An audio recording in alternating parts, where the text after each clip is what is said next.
Hello, everyone. This is Sharon Land with Thrive with Sharon podcast. And today I'm so excited that I have a new friend and actually somebody who I would say is part of my tribe. And her name is Brooke Hemingway. I have spent the past 3.5 months getting to know Brooke and it through the Mastermind with Amberly Lago. And it's been such a joy and such a treasure because I really didn't know Brooke before all of this. And what I have learned is what an incredible human being and individual that she is, an activist, an advocate, but most importantly for herself. And so when we met, I already knew that I wanted to have her come on and have a conversation because I feel like one of the things that I was robbed of when we were at the mastermind, the in-person mastermind, is that we didn't get a chance to actually sit and talk, right? Because we were just, Right. there was so much going on and there were just so many people and you were one of them who I just really wanted to sit down and have a Yeah. conversation. So this hopefully is going to be the first of many, but I want to welcome you. Brooke Hemingway is, first of all, a mom.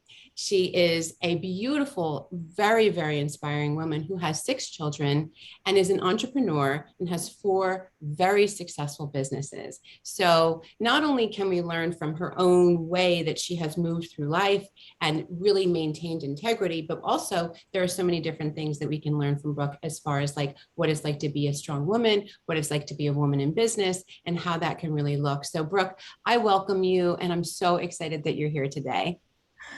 Thank you so much. I'm so excited to be here. And it's so funny how, when we get together and we do these conversations, it doesn't matter how many times I share my story or had these conversations, like I always get a little bit nervous.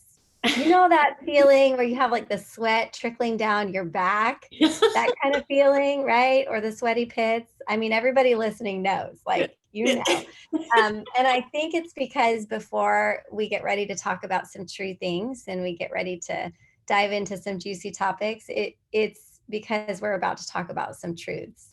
Mm. And truth makes us feel emotion and can make our hearts race and can make us get a little bit sweaty. So I'm excited for this conversation. And I also had looked forward to having more conversation with you. But when you're in a room with a lot of people, it is hard, right? And so whoever's listening to this, I mean, you're probably listening to it on a run, on a walk, in the car, you're by yourself. So it's like you're sitting down with us and we're just having a conversation, right? Absolutely. And that's really the way that I always want it to be. I would say that one of my experiences in life that I felt, and I don't know, probably like many who are listening, we really felt as though we had to really fight to have a seat at the table, to be part of a conversation, right? And so one of the things that I was like, I want to make sure that everyone feels welcome to pull up a chair and be part of this conversation, right? Yeah. And I wish that I could have hundreds of people on here having a conversation, but we know that that isn't necessarily going to work very well. But that, that everything is equal when it comes to sharing of the heart and of our own experiences, right? So, Yeah. Yeah.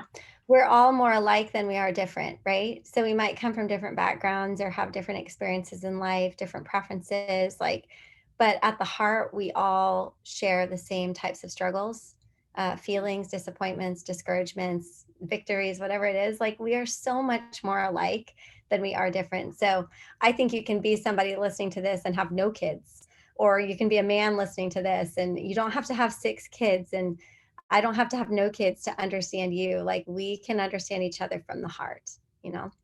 yeah, absolutely. Because I mean, for me, what it means is that the heart is where our soul lives, right? So, that's the, from the spiritual context. I mean, there's just so much connection there, and that's what we're all here for, I believe. So, Yes. all right, let's start to unpack a little bit because there's so many different directions that we can go, and you know, I I have a sense that there are some things that you're ready to drop some bombs on, but I wanted, like, first of all, I know I'm going to ask the question that many people have, right? You have 4 businesses, right? Yes. And you have 6 children and you have a successful marriage. Yes. How does that happen? How does that, like, Oh, let's dispel some of the myths, first of all. okay. Okay. So the first thing that comes to mind is actually something that I was sharing on social media today, which was just talking about intentionality and the power of intentionality. And I even made a reel about it yesterday. I think you saw it, where it was like, I wake up in the morning, I wash my face, I look in the mirror, and I ask myself who I want to be today. Mm, And I just also acknowledge myself, and I'm trying to make friends with myself. And so I really try to be very intentional every single day, because there's no way you can have, whether it's 6 kids or multiple projects, or you're going to school and you're launching a business, you have business partners. There's no way you can juggle all of those things if you are not intentional. And there was a period of time in my business. I got into the entrepreneurship space 6 years ago. Prior to that, I was a nurse and a stay at home mom and a fitness instructor. But mostly, I was a stay at home mom, right? My kids are between the ages of 4 and 15.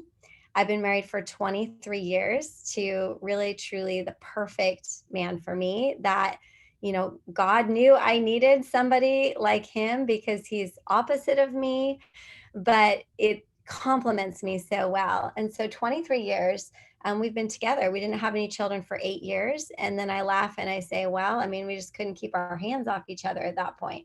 So, and it's true, like, we're very madly in love. We have great connection, but it wasn't always so, because for a lot of my life, a lot of my marriage, I was just surviving. And so when I got into the entrepreneurship space 6 years ago with 5 children at the time, I had my sixth child while I was building businesses, and she's 4 now. Um, I had to learn a lot of new skills, but a lot of it was survival mode. And a lot of it was just like making it work, and it was super messy. And I was just getting through the day, and I was trying to juggle, and I wasn't asking for help, and I was drowning. And then I was buffering with working more because I felt like a failure. I mean, there's so many things we could unpack there, mhm. but it was a mess. And I appreciate that mess. And I look back on that mess and I'm like, that was beautiful. Like, I don't look back and regret the mess or anything that I went through. I just think, wow, I learned a lot through that season. But 3 years ago, I woke up and I realized that if I wanted to be joyful, and I wanted to be successful, and I wanted to create, achieve, and sustain even more dreams, I was going to have to do some work. And I was going to have to decide what I really wanted, and then be intentional every single day and week and month in order to get there without destroying so many things in my life that I hold dear, whether that's destroying my health, emotional and physical, destroying this relationship with this man that I dearly love, destroying my connection with my children, whatever that might be. I knew I was going to have to get really clear and be really intentional, because I was probably about to go off the rails, if you know what I mean. So I do it all. Like, the short answer is just, I'm very intentional, and I'm very clear on who I want to partner with, what I want to do, and what needs to be done in that day. Yeah. So two very important pieces that I think you've touched on is the keys to success, right? So the keys to success are really have a clear vision on what your goals are, because when you aren't clear, it's really easy to kind of um, jump into a lot of different rabbit holes with which are distracting. Mm-hmm. And it wouldn't necessarily be a bad thing, if Right. you were to jump into any of those things and do it with intention. Right. But if you're not clear on a goal, then it's hard to actually work towards that goal. But when you have the goal, then it's really clear on what you need to intend to focus your intentions on, which means your energy, your effort, and energy is, your own personal energy and efforts, but also like money, financial investments, right? Yeah. Resources, hiring teams right? All of Right. those things. And so I think that for an entrepreneur, because I'm a micropreneur, right? So I get that from that. I get it. I get how you Yeah. can really get paralyzed in your own ability to move forward, because you're just like, well, I don't know. I'm just here for big things and I know I'm going to be successful. And you're like, so you just kind of keep stepping up on stage, like, and now what? And then where do I go? And it's like, oh, well, I have this team of people and I have this person who helps me do this and da-da. And so you think, oh, well, maybe I need that. And so then you're like, well, but Yes. for what? Like a squirrel. You're like a squirrel and you're really living like reflexively. Like it's like that knee-jerk reaction. Oh, yes, I'll do that. Yes, I can do this. Sure, no problem. And you start taking on all these things or start overcommitting or start doing things that really don't line up with where you are intending to go. Mhm. And like you were talking about with energy, energy is your currency, right? It's everything. We hear that a lot, but it is really so true. Like the longer I live with all these kids and all these businesses, I'm like, it's not about time. It's not about managing my time. It's about managing my energy and where I choose to put my energy. And before, I was living very reflexively. I didn't say no to very many people. I said yes a lot. And that came at the expense of people that I really loved and projects that I really loved being put on the back burner.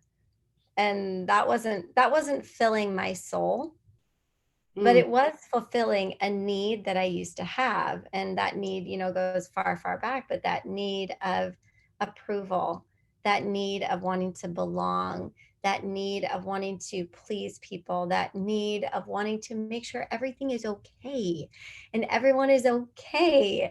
And that, that deep need that so many people have and I didn't realize was a problem for me, but it was creating, I was getting what I wanted in that sense, but over here in the things that were really, really precious and valuable to me, it was creating a problem, a really big problem. Right. And for everybody that looks different. Um, but I think that there are two key pieces that tell us whether or not we're in alignment, right? Mm-hmm. And so that shows up in the quality of our day, the Yeah. quality of our health, the quality of our relationships. And Mm-hmm. so, Yeah. like you said, all these things like check the box. Yeah, successful. Check the box. Yeah, I did that thing. Check the box. But really looked around you with people who are your people, who you love, Yeah. really, who you've like Right. invested on, like literally creating, right? Right. I've like literally grown these humans. Yes. Right, exactly. Like if grow a human and then you'll know. Like it's growing a human is a thing, and then we look at them and we're like, wow, oh wow, I see that there is this perpetuation. And so for me, one of my passions is studying ancestral trauma and Mm, genetics. And so yeah. it can really start to show up and magnify with our little Yeah. people. um, Yeah. I believe that. we see ourselves and we see kind of some of the unhealed bits of not just Mhm. ourselves but that have been kind of passed down from generation to generation in them. Amen. And it makes us take a look at all other things, Mm-hmm. right? Yeah. So the key to success is having goals, aligning your Mm-hmm. vision, and working and managing your energy. And the other thing is that managing energy isn't necessarily um, um, a one way course. It's an ebb and a flow. There is the creation period, there's the innovation period, there's the time that you need to get quiet. And that's one of the things that I have really, really resonated with your messages, because Yeah.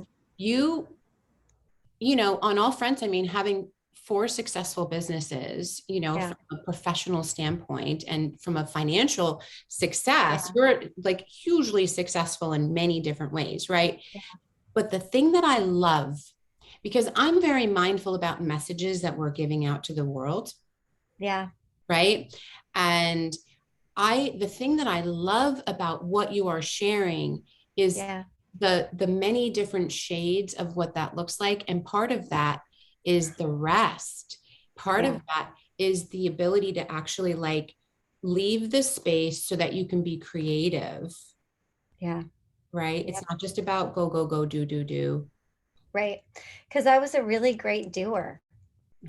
And I am a really great doer. Like I sort of have this joke, and you know, whatever you believe in, a creator or God or whatever, but I was like, well, he knew I would be a worker. Like I'm definitely a worker. If you give me something to do, like I'll get it done. Like it doesn't matter if I have to stay up till 2 a.m. or 3 a.m. or, you know, do whatever. Like I am a worker. I am a doer. And I think sometimes that's looked down on in a way that like some people think like, oh, you're working too hard. And I remember my mom, after I had achieved a certain, you know, level of success and a goal, saying, okay, good, honey, now you can just stop, or now you can just take a rest. Mm. And I think she was thinking like, okay, great, your work is done. But for somebody that's a doer and a dreamer and that has a lot of ideas, your work is never done. Like I never ever have achieved a level where I'm like, sweet, I'm done. I've arrived. I've achieved it. So if you're listening to this and you can relate and you're like, well, why do I feel like I need more? Well, that's sort of programmed into you. But there's an unhealthy end of the spectrum and there's a healthy end of the spectrum. Yeah. Don't stop dreaming, don't stop doing, but recognize when it's a season of hard work, a season of busyness, a season of where you're really digging into this project, or you're really digging into a deadline or something that you're creating. And those seasons can be really big, like they can be really busy, really intense. Don't feel guilty about that. Like that's always a part of my message, is like, listen, like there are times when you gotta hustle and you gotta work and you gotta put on your boots and your big girl panties, like my mom would say, and you gotta get to work. Yeah. But if it's a problem, you have to recognize that too. So the question is it a season or is it a problem? And Yeah. if it's a problem where it's becoming, you're buffering emotions, pain, trauma, feelings, and so you just continue nonstop to do, work. The pain just grows inside. The discomfort just grows inside. The problems don't go away. They typically magnify. So the sooner I can recognize, ooh, this is becoming a problem. I'm getting a little bit off kilter here. I need to rest. I need to set some boundaries. I need to go to bed earlier. I need to get back to walking. I need to have that connection with my husband every night. I need to say no more. You know, it's just like we're constantly in this state on the spectrum of going like up and down. And sometimes we're like way off kilter.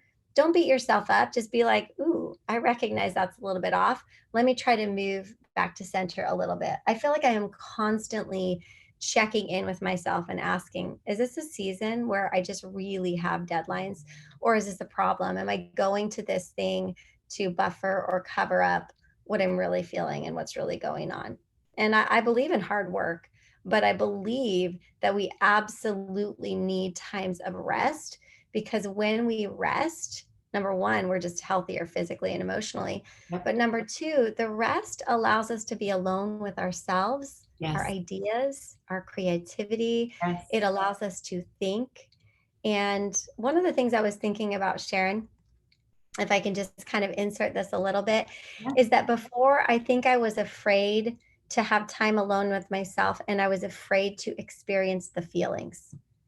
I was Mm. afraid if I experienced the feelings and the thoughts that I was actually having, that they would take up a home and that they would become who I was.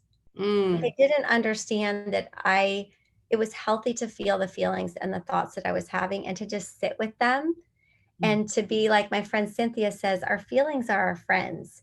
Even anger, Yes. sadness, disappointment, betrayal, like they're our friends. And so I've learned to sit with them, but that I can also choose which feelings and which thoughts I'm going to make a home with. Right. You know, so once I learned how to be okay with feeling and to experience the things that I was feeling or the thoughts, um, it allowed me to be able to slow down and stop and pause and be like, I need to rest. It's okay. I can't cover up these feelings, disappointments, thoughts, stories from the past by just working harder and harder and harder and harder. That's called Yeah. burnout. Exactly. That's how we get to burnout for sure. But that's also how we get to disease. Yes, for sure. Physical and emotional. Yes. I just about said dude, so I'm going to say dude. Okay. I It's mean, I lived okay. like most of my life in Hawaii, you guys. So a dude might come out here, but like, dude, like, when are we going to wake up and realize that your emotions can physically make you sick? Exactly. Yeah. I'm a somatic therapist. So like the soma is all about the body, right? So we realize that everything in life we metabolize. We Mm-hmm. metabolize everything in life, which includes our emotions. So if we're not processing our emotions, we are under the illusion that that means that we're not hosting them. But actually what it's doing is it's actually creating, we're like saying, oh, I don't want to feel this anger right now. So we like shove it over here, right? Or like usually I'll always find like somebody will have something stuck in their shoulder, right? And like sometimes they'll even call it like, you know, sorry, moms, we're moms, but like the mother shoulder, right? Like it's like Yeah. the mother shoulder, right? So like when they realize that they're having conversations with their mother, they're enduring these conversations because they feel like they have to or they should or whatever, and Right. storing all of their anger, their resentment, their this, their that, and they're putting it here thinking like, I'm not going to feel it because I shouldn't feel angry with my mother, or I Right. feel angry with my husband, or I shouldn't want to choke my children. It's like and I'm not saying that we should actually Right. act on Right. it, but like Right. we have these, when we get to this level of emotionality, like we start judging our feelings, and then we're like scared of them, so we don't sit with them. And so with, like you said, like we make ourselves busier, and we start this actual state of busyness, and Yes. we continue to keep, so if it's the shoulder, if it's the stomach, if it's the back, if it's the whatever, Right. it could show up in a million different places, but it keeps getting bigger and greater and greater and greater and greater, and it grows the longer that it's there, right? So yeah, Yes. and it can feel like a tidal wave the Yep. first time that you actually allow yourself the space to sit with your emotions. So did Yeah. you experience that? Yes. And the first time I started, like, it was about 3 years ago, I had this experience. And the catalyst was I shared a little bit of it at the mastermind, but I didn't give a full story. So, the catalyst 3 years ago for me really digging into finding a way to find alignment, because Mm, I am somebody that has big dreams, big goals. I feel like I have certain purposes that I'm supposed to fulfill that were, ingrained in me, programmed into me, just like a part of my soul. I do believe that we all have a special purpose and mission, and it's different for everybody. And so I could see that, like, I could see it in the distance, and I could feel it. And I knew that there were certain things I was supposed to do, but I also simultaneously felt a lot of sorrow, like deep sorrow in my heart, because I didn't see how I was ever going to get there. I didn't believe I could ever get there, because things in my life were kind of a mess on an emotional level, in that I had experienced incredible success. I mean, we're talking about like flying on private jets to private islands and doing like amazing things, like having incredible experiences and making great money and all these awards and all this recognition and all these things. But there were dynamics in my marriage and in my home, because I was working way too much. I mm, was hustling for my worth. I was people pleasing. I was doing, because underneath it all, I felt like I wasn't good enough. And I felt like everything good in my life comes to an end. That was my core belief, is that everything good in my life comes to an end. And I felt that way since I was a child. mm, Everything good in my life comes to an end. So if that is your core belief, what are you going to do? You're going to white knuckle everything to make sure everything stays in place, to make sure you keep your success, to make sure you keep your money, to make sure that you keep everything intact. And so I was like white knuckling, working, because I didn't want everything that I had done to fall apart. But things in my family sort of situation were kind of falling apart. Nothing drastic, nothing dramatic, nothing had happened, except the thing that happened is I was disconnected from my husband. I was disconnected from my children. And more than that, I was disconnected from myself. So I mm, really wasn't feeling much of anything. And mm, so on his birthday 3 years ago, June 14th, I'll never forget it. I was holding my baby at the time, who I was probably actually like nursing her, holding her, walking around, because like I couldn't even like sit to nurse. I was like, I got to multitask while I nurse because, I was that out of balance. And it was his birthday and I was working. And Mm. he was like, you know what? I'm going to effing leave you and take the kids and you can have your work. And if you know my husband, he is not a cusser.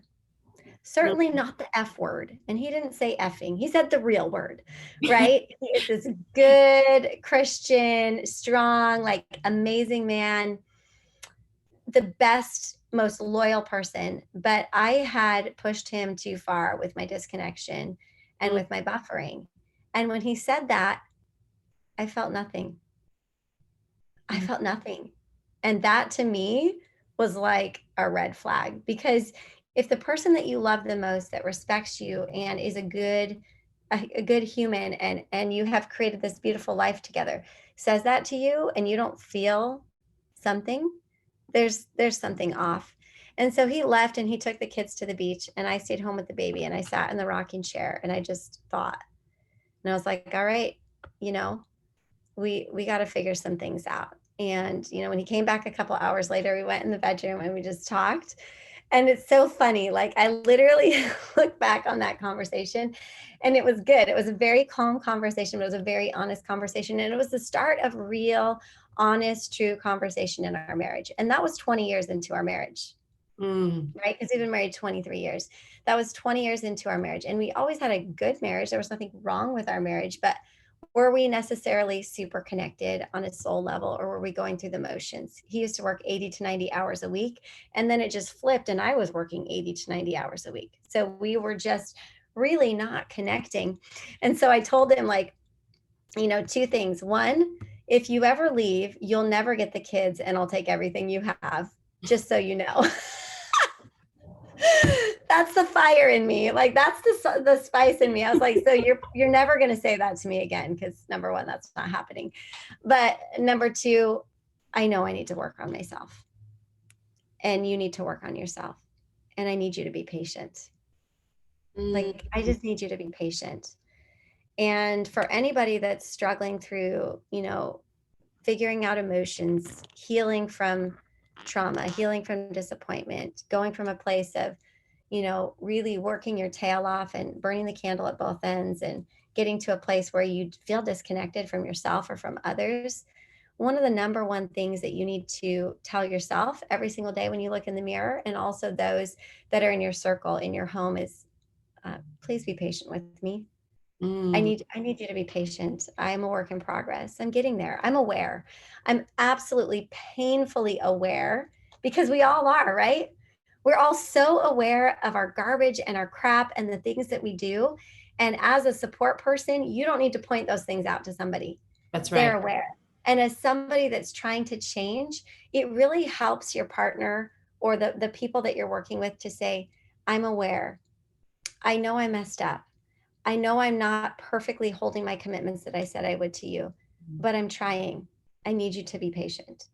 And so, from there we started the work of getting connected, both with myself and me with him, and allowing myself the space to figure that out. But when I started, there were a lot of feelings of anger. Actually, I think anger kind of comes up a lot, and you probably see this because you're a therapist, so you understand this even more than I do, is that a lot of anger can come out, and the anger can be that you're angry at yourself, you're Mhm. angry at what was done to you, whether it was intentional or not intentional. But like there's a lot of anger, and anger scares the crap out of us. Mhm. Anger scares us, and so we want to run away from it. We don't want to keep doing the work. We just want to quit. We want to go back to the buffering. So Mhm. I had to like let myself feel the anger. And that Mhm. was very uncomfortable. Is this something that you see? I mean, I don't know. Yeah, so there's a couple of different things that, anger and working through anger is actually one of my favorite things to do. Uh, Mm, and, it's really interesting because I remember when I was going through my own healing journey, there was a part where I was like totally disconnected from my own anger, because what anger meant for me was that there was a lot of hurt, right? Like somebody else you were going to hurt somebody else, because when people in my life historically up until that point were angry, it wasn't just about them expressing an emotion of like, I'm feeling angry. The anger was really aggression. Mm-hmm. Right. And so we don't realize that anger isn't aggression. Anger Right. is an emotion. Aggression is a behavior. Right. So I that's the love first thing. that. And then the second thing is that usually underneath anger are other feelings. Yeah. Right. So the anger is um, being Sadness. lonely. The anger is being isolated. The anger is feeling betrayed. The anger is, right? So, like, for instance, your example of when your husband came to talk to you, he was feeling angry. Obviously, he said a cuss word, right? So we know Yeah. that he must have been really angry. But underneath that anger was like, he was feeling Sadness. betrayed and lonely, right? Like, Yeah. I'm alone in this. Like, and so, or what, and I'm theorizing, but we could probably guess, right? Like Yes. we could probably Yeah. guess, connect the dots pretty easily. So anger is a very common emotion also, because anger also helps to ignite certain chemicals in our body that make us very powerful, where Mm-hmm. we normally wouldn't be. Yeah. So that quiet, shy person, when we're passive and we're passive and we're passive and we're passive and we let everything go, and even though our feelings are hurt and whatever it is, right? Then all of a sudden they just can't take it anymore. And then they come out and they, like, the next thing you know, they're the loudest person that you've ever heard scream in It's, your entire life. And the it's words so that they true. say are, right? So it gives us this power. And so all of a sudden then the person who's this, like, like meek little kind of whatever, they're looking around at everybody who's like cowering and like, cringing from whatever they just did. And they're just like, wow, that was kind of powerful. Like, I think I'm going to use that again. Right. So then they're like, well, I don't want to let go of anger, because actually anger Yeah. helps me to somehow neutralize or create the illusion of being in equitable types of situations where maybe they were always So true. right. So yeah, True. anger, like, it's just, there's a whole thing on anger that I love diving into, like That working. would be a really good conversation sometime. Anger and its relationship to fear, and how fear is just related to our worry about something, our insecurity about something, right? So Mhm. yeah, there were a lot of feelings there that he hadn't expressed, and a lot of feelings that I hadn't expressed. And so going through all of this, yet at the same time understanding that I wasn't supposed to stop my work. Yeah. Because a lot of people, when they go through this type of a season, especially if you're an entrepreneur or a creative or something, you're like, well, I got to stop and I got to deal with this thing. And Yeah. I can't work while I'm going through this thing. And I knew that I was supposed to continue to work. I was supposed to continue to create through the messy middle, through the sludge, through everything. Like, I was supposed to continue while addressing these things, because part of my message is that you can go through hard things Yes. and not stop your progress on your dreams, because it's just like one little step after another. So whether you're going through a divorce, whether you are healing from a surgery, whether you are having a difficult relationship with a family member, like whatever that is, like, you can work through that and continue to move forward. Like, you don't have to keep pausing around every corner Yeah. on your dream or on your goals. And I see people all the time just like stop. And I'm like, no, like, the purpose of life is to learn that you are strong, you are resilient, you can do hard things and take care of yourself at the same time. And Right. so that's what I've been doing the last 3 years, is figuring out, how do I tune in and listen to myself, and what do I need? How do I take care of myself? But also, how do I continue to move forward? Whether it's that I have a sick child, or right now I've got a child that really struggles with anxiety and some OCD tendencies. That's something that kind of runs in our family. How do I go through these sorrowful things and these hard things, which as a mother are very hard? It's very hard to see your child struggle. But if I sit in that, and I just get real cozy and I put on that blanket and I just curl up in a ball on the couch and I just cry about it for months, what good is that really doing? Right. Right. It's not. It's not helping me to work through it. And it's also at the end of the day, like I'm going to have some feelings of disappointment or resentment against myself that Yeah. I quit working on my dream, that I quit taking steps forward, because around every corner in life, you're gonna have something difficult that happens. And I have so much compassion for difficult things, but also like I want to tell people, you're so much stronger than you think. Like Yeah. you can handle so much more than you think. Like, don't let this thing stop you. Don't let this person stop you. Like, you can work through this. And so that's what I did. I worked through it and continue to work on it, continue to really just be aware of what's going on. You know, is this a Brooke, problem? Is this a season? I love, love, love what you just said. And I want to like kind of peek under the hood a little bit here with that, because part of part of what I'm hearing is one of the things that we all experience with our core wounding, right? So Mhm. you in going through and saying, you know, we can do this and that, right?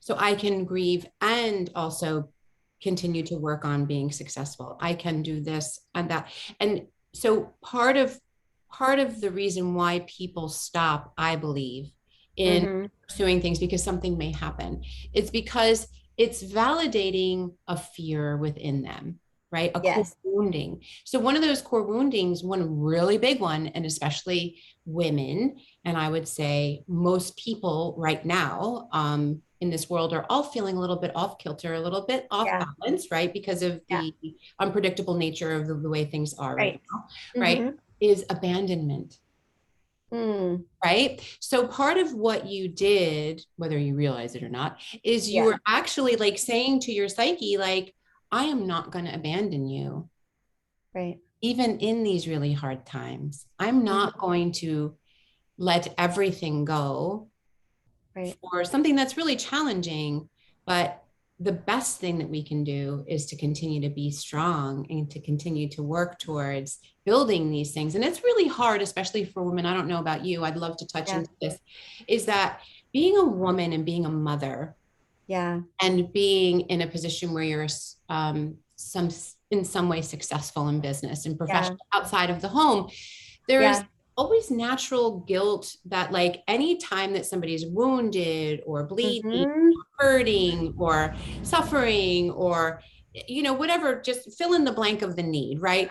That we have Right. to stop what we're doing Yeah. to, because really like the subtext is because really that was just a thing for you to do to occupy your time when you weren't needed over here. Right. Or that problem is your responsibility and you caused it.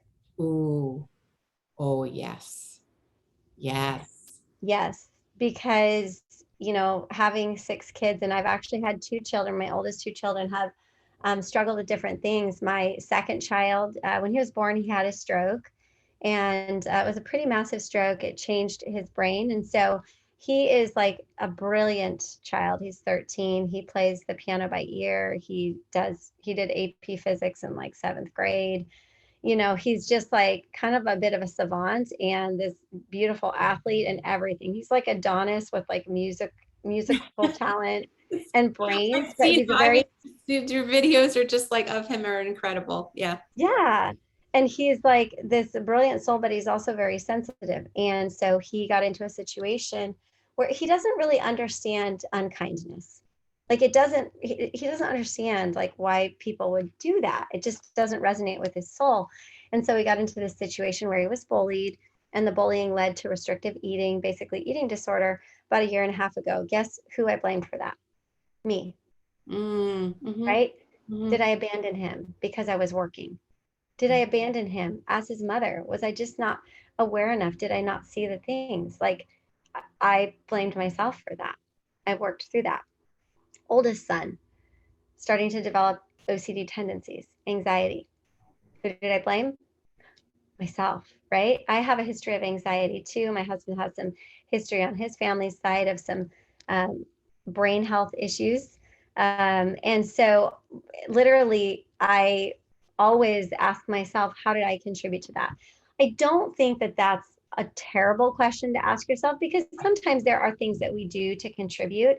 And I Mhm. believe that it serves to sometimes make adjustments, but in the way of blaming, not useful. And I remember having this conversation with my mom the first time I told my mom this was going on. And I love my mom. My mom is amazing. She is such a faithful, strong woman, good woman, went through a lot of hard things with her relationship with my dad, like just traumatic experiences of all that drama. They divorced when I was 16. And one of the first things she said is, well, honey, what do you think caused that? And when she said that, like, my first thought was, you're telling me that I caused it. Now, Ah, that's not what she said, right, but that's how I interpreted it, right. That's what you're because hearing in your mind. that's what I'm hearing in my mind. Because as a woman, as an entrepreneur, as even if you're not an entrepreneur, you work full time, right? Your kids have to go to daycare, they have to go to school, or you're a single parent, you're trying to figure this out. We always go back to, oh my gosh, it's my fault. What did I do? And so I've had to learn to exercise a lot of compassion for myself and realize that we are all here on this earth to learn. And we are all going to have different struggles and different experiences. And life is 50-50. And that means it's going to be 50-50 for my kids as well. My kids are a product of what they came from, but also a product of their environment. So they're going to get our genetics, and they're also going to get the environment. And so I'm not responsible for everything that my child becomes. I'm not responsible for everything that my husband does. And that knowledge and coming to that understanding is like, yes, I'm going to feel the feeling like, oh my gosh, it's my fault. I did this. I gave my child OCD, or I gave my child that eating disorder, or whatever it is. Right. Like, I'm going to have that thought. But thank goodness I've done the work to realize, oh, wait a second. At the end of the day, I can love and nurture and be a parent that's there for my child, but I can't control the outcome, because control is an illusion. I can't control the outcome. And at the end of the day, he is going to make choices, and he is going to become the grown man that he is going to become. And I can try to guide and direct and mold and love and nurture. But at the end of the day, what would serve us all well as women, as mothers, is to realize that we're not even responsible for the happiness of our children That's or our right. spouses. We can contribute to their joy and enjoyment of life and their self worth. But ultimately, I am not 100% responsible for their happiness. I am not the source of all of their pain, nor am I the source of all of their happiness, joy, and success. That's right. That's not, it's not on me. That's right. That's right. And you're speaking about, a common speak term, codependencies, right? We're so Right. programmed with these, like, I'm responsible for somebody else's behaviors. I'm responsible for somebody else's emotions. And that is just not true. And you spoke about, control is an illusion. And one of the ways that that plays out is that it's an illusion from the get-go, because what you think you're controlling is really what's within you, right? That is a pain point that you don't like that's going on with them, which may not necessarily be the same pain point that they're having, right? Yeah. Or the Yep. catalyst for that pain point may not be the same. So you're already starting yourself off upside down with trying to control or contribute or change their circumstances, make it better, right? Like moms like to make everything better. And it's Yep. that cute little thing of like when our kids fall and they get a boo-boo or a cut and whatever, and it's just like, you hear somebody say, oh, go to mommy, she'll always make it better, right? Yep. And so it's just And so, it's unhealthy. it's It, not it it's healthy. unhealthy. And I was just listening to like another, I don't remember what I was listening to, but it was really helpful for me to listen to this person that was talking about how if your child comes to you with a problem, for you to like try to whisk in and come up with a solution, or be like, oh honey, no, you're wonderful, you're amazing.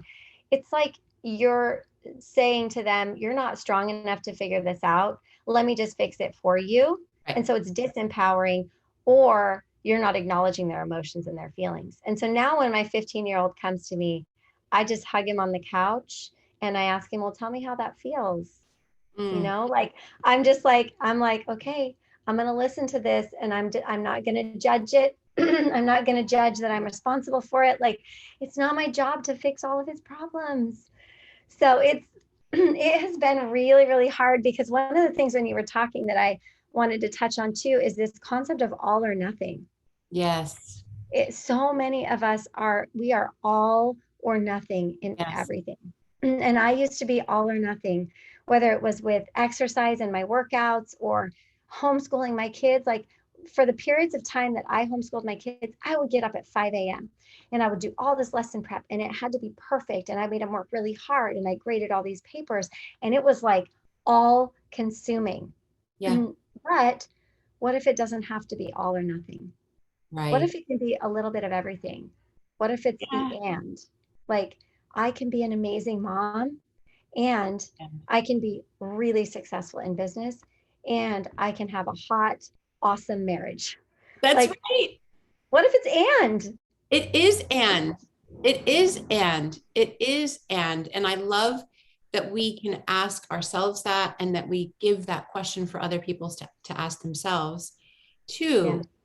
What if it is and Because right? it is. Because it is, and we really stop ourselves from being in our full expressions because we think that it isn't an and that we're always choosing one thing or the other, right? So And if that's why people are dissatisfied. right. Like, they're literally dissatisfied and they're not feeling fulfilled in their lives. And so they go look for another partner, or they go look for another job, or they go look for something else to drink. It's because we're all thinking that we're limited.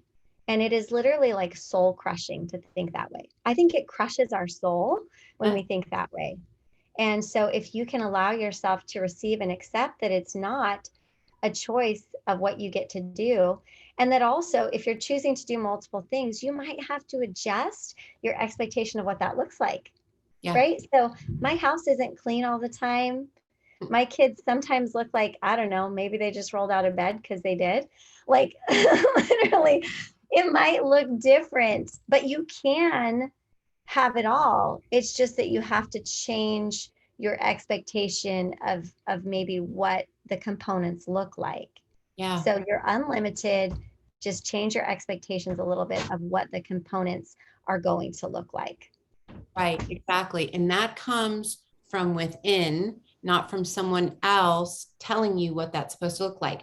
Because, you spoke about in the beginning of our conversation, which I think is a great full circle moment where like intentions are important, but at the same time, the intention has to come from within, right? Yeah. Because and it has to come from real clarity and self-assessment, because sometimes the things that are of the best of intentions are the most hurtful to ourselves and to other people as well, right? So there's got to be that level of discernment where Yeah. we realize that it's what is the intention? Is the intention to perpetuate a belief that is not in alignment with our soul Yes. because of, like you said, seeking validation for all of these unhealed aspects within ourselves? Or is the intention to make sure that you, by any means necessary, are staying in true alignment with your soul and are in a constant journey of growth and Mm-hmm. expansion and realizing how infinite we are, and how that if it's not right now, that means it's not your right now moment. And it's Yeah. okay, and that patience, that Yeah. grace, all of those things can come into it. So I think it's so beautiful. And I think that, I can just in my mind as we're talking, I can hear the questions of people who I have conversations with. They're just like, but what about that? But what about this? Right. So I'm happy that we Yeah. can speak into all different aspects of this conversation, because nothing is so one or the other, and there are just so No. many different layers and Mm. shades, and that comes into our own bio individuality. Just like the Yeah. solutions for your son's success are your son's journey, and you Yes. loving them and supporting them in their journey, not plowing Trying the to path control it. for their journey. Yeah. It's so true. And, one of the pieces of wisdom that my mom did teach me, years ago is that you can always love. Like you can always love. Love is always available, and you may not have a solution for the difficult time you're in or the struggle your child is going through or the problem in your business. But if you can always seek for and find the love in the situation, you are going to feel so much more peace. And there's a question that I often ask myself, at difficult times, whether it's that I have to have a difficult conversation, like the one that I had with my husband 3 years ago, or a difficult conversation with somebody in my business, or I need to work with my child, or I have to decide if I'm going to take on a project, if I'm going to, plan an event or do this thing or whatever. And that question I ask myself when I'm going into a situation or a conversation is, what is my desired outcome? Like Mm, what is my purest intention and my desired outcome? And when I decide ahead of time what my desired outcome is, and typically my desired outcome is peace, like I want to have peace. And peace sometimes is not where everybody leaves happy, right? Because that's that's right. that's not everybody's always going to be happy. But peace meaning congruence in my soul. Yes. So my desired outcome is I want to treat people with respect. I want to have congruence in my soul. I want to be honest with who I am and what I believe and feel. And I don't want to tear people down. Like that's my desired outcome. So you can ask yourself in any situation when you've got something hard going on and journal it, like, what is my desired outcome? And then you can go into any situation and you're going to be speaking from a place of peace, which is congruence and calmness, and also just personal power. Power, like we were talking about earlier, that's just anger, that's false power. That's not real power, That's right. right? That's Power is when you're peaceful and you're in control and you are in congruence with your soul and you are truthful. That is a powerful person. And so sometimes powerful people do express anger when it's necessary, yes. but that's not their go-to tool, right? Right. So anyway, that was just something that I felt inspired to share today as well. And I love that you shared that. And it's actually a perfect way to end, which is that when we infuse love everywhere we go, we know that we are on the right path and Mhm. we are the path because love is the path, right? And I love your mother's wisdom. And I think that far beyond the have tos, the shoulds, the traditions, because we always do this and da da da. If we just think about the purest form of love and just realize that when we show up with our hearts, we'll never be Yeah, wrong. right. Exactly. 100%. Yeah. I agree with that, my friends. I've Yeah. loved this conversation. Oh my gosh, me too. And thank you so much for coming and joining. And I hope that you'll come back again in the future. I think we have so many great conversations that are ready to be had. Yes. And I hope that everybody enjoyed this as much as I did because you are just so full of deep, soulful wisdom. And that's one of the things that I think has always connected me to you because you speak from your soul, you live from your soul. Thank And, you. You as that's well. so apparent in all that I see. So thank you, thank you, thank you. And until the next time, be well and peace and love. Thank you. All right. Bye. Aloha.